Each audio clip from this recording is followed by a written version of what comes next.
6 months ago, I made a video where I lived as a full-fledged minimalist for 30 days. I packed up almost everything I owned, only wore 33 items of clothing, I uninstalled apps, blocked certain websites, and while I did get a lot of value out of it, I ultimately decided it wasn't for me.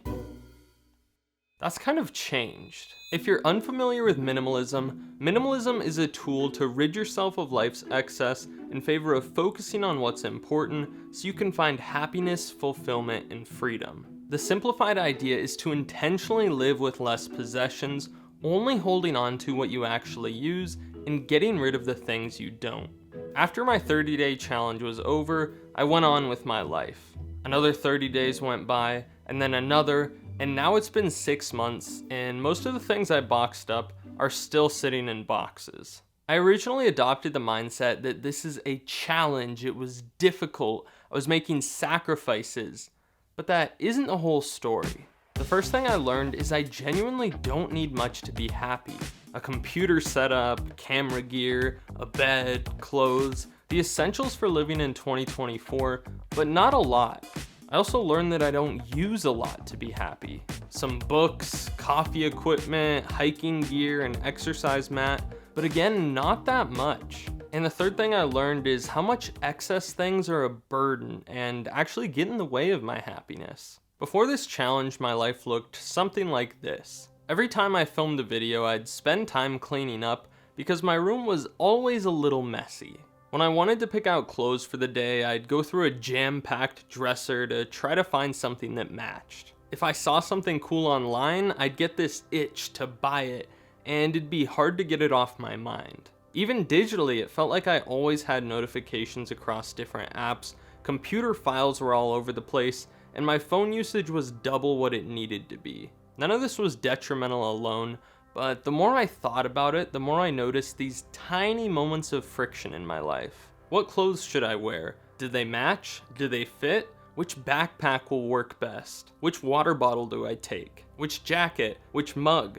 Which platform should I message someone on? During my challenge, I experienced the benefits of simplifying firsthand, and a few months later, and I was ready to get rid of some possessions for real. And I got hooked. The first place to start was my wardrobe, and at first things were easy. Some clothes didn't fit, others weren't my style, a lot of my socks were destroyed, but it quickly got more challenging. Some pieces I liked, but hadn't worn in the past year, or they were worn out, but sort of nostalgic. For whatever reason, I just couldn't part with them, so I waited. About once a week, I reevaluated what I owned, and little by little, I was able to remove things from my life. In fact, this might be controversial, but I removed so much that I actually purchased a few things. The big note here though is I did it with extreme intention. Whether it was a shirt or a pair of pants, I bought, returned, and tried on like 10 versions of everything until I found the best pieces for me. I'm confident I'll keep these things for years, most likely until they completely fall apart. I've got duplicates of my favorite items, a lot of more neutral colors like black that go with everything, and my outfits are pretty much predetermined these days. Whether I'm going to the gym, running errands, or attending a formal event, I don't need a mirror to know I'm looking good, at least by my standards. Before, I had almost a tier list of clothes. When my favorite clothes were dirty, I'd grab some B tier ones.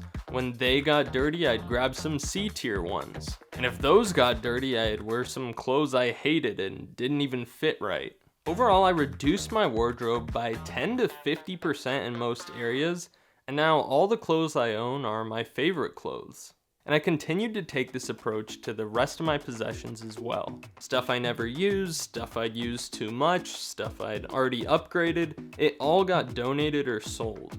Now, don't get the wrong idea like I initially did. Minimalism is not some contest to see who can own the least things. The final form of minimalism would be extremely inconvenient. The problem isn't consumption as much as excessive consumption. It's okay to have hobbies and collections, and if you get a lot of value out of clothes, you love fashion, it's okay to fill your closet. Only you can decide what's excessive, you don't have to justify it to anyone else, The big idea is to be intentional with what you bring into your life.